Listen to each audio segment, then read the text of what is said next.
I'm Ree from mummyof4.com. Welcome back to my channel. In today's video, I am answering all of your most burning questions about YouTube. So I asked over on my Instagram stories which questions you had about what goes on behind the scenes in YouTube, all the stuff that YouTubers don't normally tell you. My main channel has just crossed the 20,000 subscriber milestone, which is kind of what inspired me to make this video for you guys. Some of you wanted to ask questions because you are thinking about starting a channel or have a channel, and some of you were just kind of curious as to the goings on. So I'm going to be sharing all of that in this video. So before we dive in, I just want to say if you're new, welcome. I'd love to have you as a subscriber.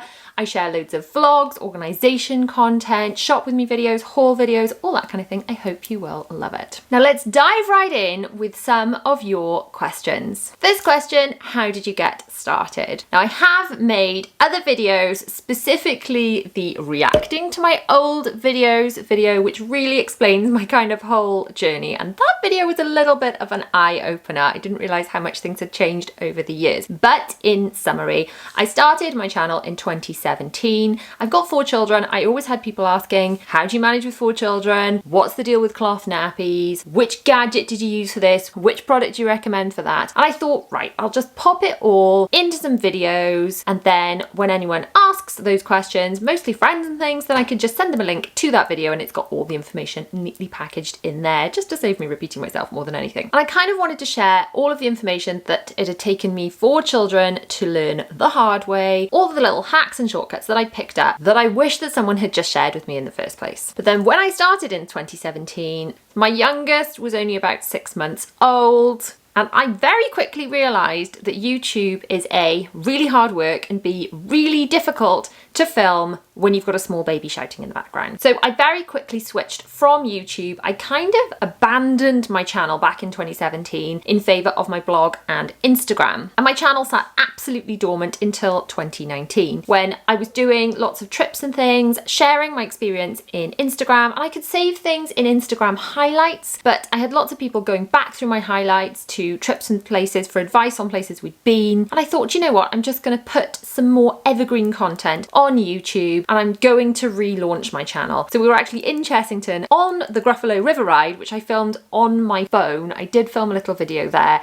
just as a little ride walkthrough, just for my children to see more than anything. So this was February 2019. I had a dormant channel with 200 subscribers on it, and I was adamant that I was going to make that work as part of my business. So one of the questions coming up, is this my full-time job? Yes, it is, and I will explain how I made it my full-time job as we go through the questions. So February 2019, I think it was more like end of February, beginning of March, I relaunched my channel. I managed to get to 1,000 subscribers by, I want to say May. It's in one of my vlogs when we got to 1,000 subscribers. And then I had to get to the 4,000 watch hours so that I could monetize my channel. So this is another question that has been posed. How long does it take to get monetized on YouTube? So how long it takes varies from channel to channel. It took me from when I relaunched my channel with 200 subscribers up until, I want to say May. I will check that, but I do remember being in a vlog and saying, yay, we got to 1,000 subscribers. It took me another good while after that to reach the 4,000 watch hours. So you need 1,000 subscribers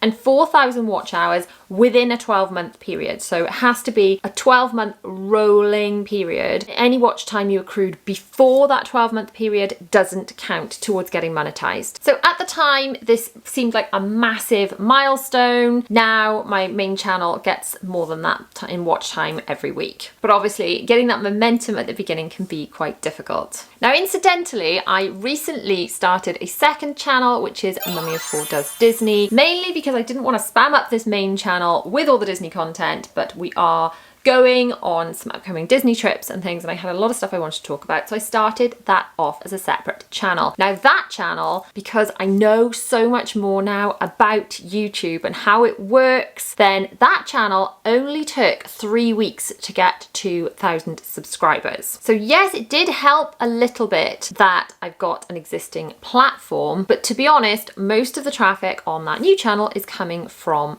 browse. Now you can get traffic from lots of different places monetize on YouTube, you can get it from people directly clicking a link. So if you share something in Instagram or Facebook, they can directly get a link. You can get traffic through search, which is where a lot of creators try and get their traffic from, which literally means when someone is searching something in YouTube, you're hoping to be in the top few videos. But most of my traffic now actually comes from what they call browse, which is where YouTube suggests your content to other people. So you have given enough information about your video to YouTube so they know who to push it out to. And by they, I mean the algorithm. Now, the algorithm gets a bit of a bad rep. The job of the YouTube algorithm is simply to put the right videos in front of the people that will want to watch them and to keep people on YouTube. So the longer you can get people watching your videos, the more people you can get clicking on your videos. So having enticing thumbnails and a good CTR, which is click-through rate, which is just simply the more people that see your thumbnails and then click on them, the higher percentage of the clicks that they get, the longer they watch them and the more views you get. These all send signals to the YouTube algorithm to show your content to more people. So my new channel picked up traction a lot quicker than my original channel simply because I knew what I was doing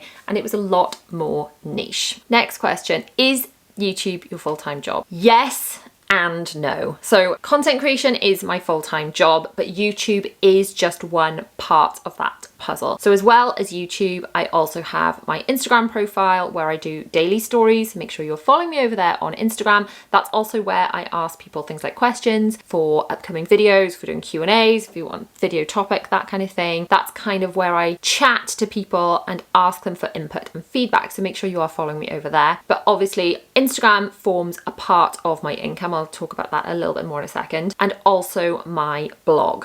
Those are my main channels. I do have a Facebook page, I do have a Twitter account, but that's not where I really put my time or my effort because I found that YouTube, Instagram, and my blog are the main places where my content really gets to the people I'm trying to reach. The fourth element, I guess you could say, to my business is my email club, and that is just where people join my email club, which is free and you get a whole load of printables when you join, just as a little welcome gift. But basically, my email club is where I speak to people that have found me through any of those channels. The benefit of that is you don't own YouTube, you don't own Instagram, you don't own any of those followers, and if they wanted to kick you off their platforms tomorrow, technically they could. Your email list is the only thing that you own, so anyone that joins my email club, no matter what happens with any of the other platforms, whether the algorithm changes, they stop showing my content, I can't access my account, whatever it is, I can still contact those people and send them content another way. So always make sure you're in my email club if you want to keep in touch. So yes, it is my full-time job, and those are the kind of 4 parts then of what I do. The next question is, how exactly do you make money? Now this comes again from lots of different places. It's not like having a normal job where you just get paid from one place. Content creation income comes from lots of different places. So it's small amounts of money coming from lots of places. Now one of the obvious ones, and we've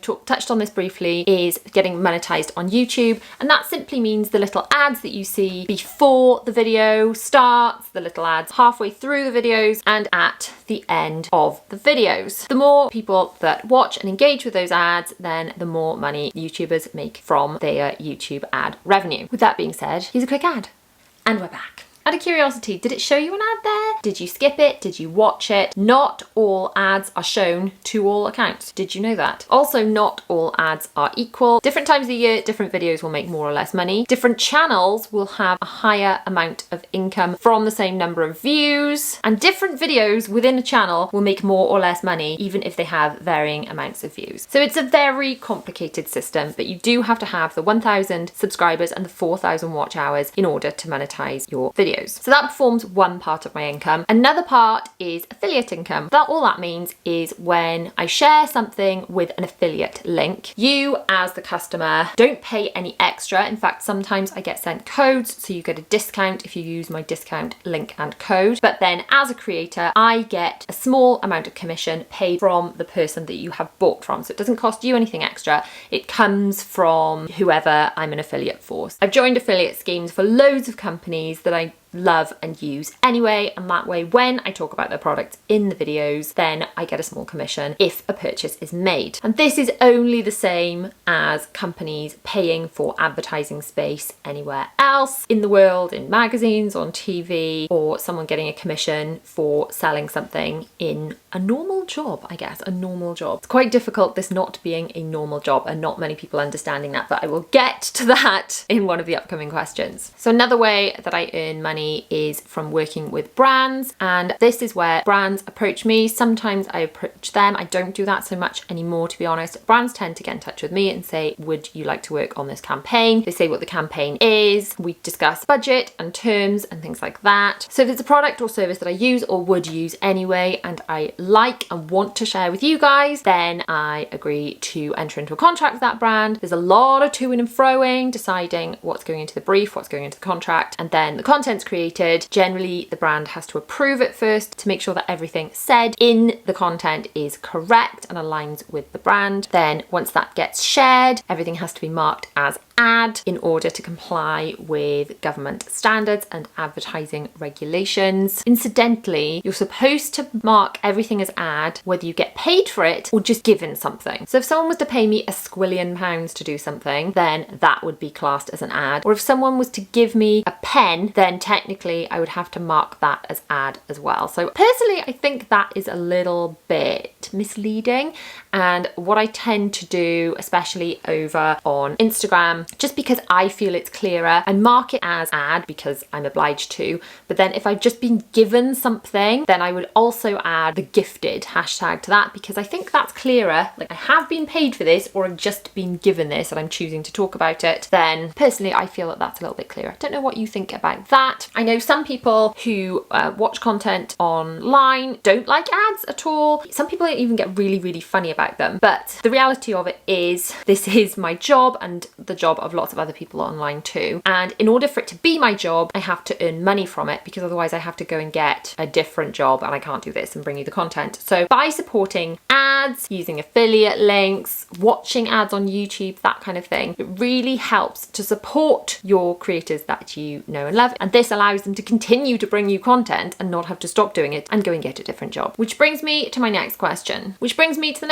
which is how can you support creators? Now, there are a few ways you can do this without spending any money at all. Now, obviously, if you are looking to buy something that a creator has suggested or recommended to you, if you use their affiliate link as opposed to just Googling the product, they will get the commission that they deserve because they have recommended that product to you, rather than them not having any recognition for it. So that is one way. But there are ways to do it, like I said, without spending any money. So if you watch some content, then leave a like, leave a comment, share it. If you're over on Instagram, as the save function really helps. And this just helps to push that creator's content out further, because the algorithms say, hey, people like this, they're liking, they're sharing, they're commenting. We will show it to more people. And that is a really good way to support the creators that you love. Next question, how many subs do you need to make money? Now, obviously, in order to monetize your channel, it's back to the 1,000 subscribers and the 4K watch hours. But there are other ways to make money on YouTube without any of that. So you can work with brands when you have got a smaller channel, or you can do affiliate work when you've got a smaller channel. So don't feel like you have to have a minimum number of subscribers in order to make that work. Smaller channels can still make a living even before they're actually monetized on YouTube. Next question, how did I get started working with brands? Now, I think my very first brand deal, I had written a review about a product. So I'd written a review about this product. I think I'd included an affiliate link, maybe an Amazon affiliate link, and then I'd sent it to the brand just to see what they thought. So they came back and said, that's wonderful, thank you so much.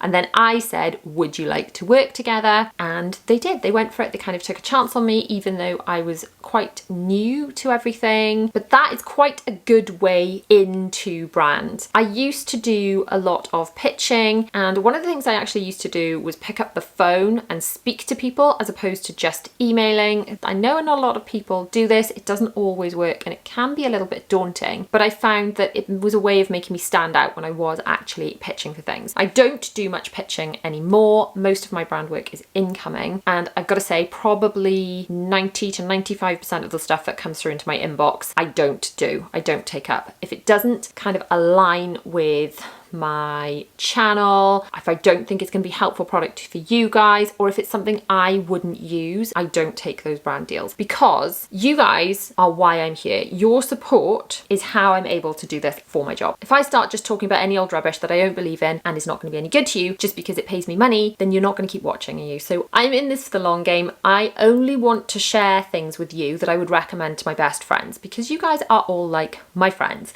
and I don't want to recommend rubbish to you. So that's why most of the brand work that I do, I actually do turn down. Well guys, I was editing this video and it got really, really long. So I split it into 2 parts and you can catch part 2 just up here. If you like this video, please give it a massive thumbs up. Do not forget to subscribe, hit the bell to be notified when I post new videos every Tuesday, Thursday and Sunday at 7 p.m. Obviously go and check out part 2 or one of the other videos on the screen right now. I shall see you guys very soon. Bye.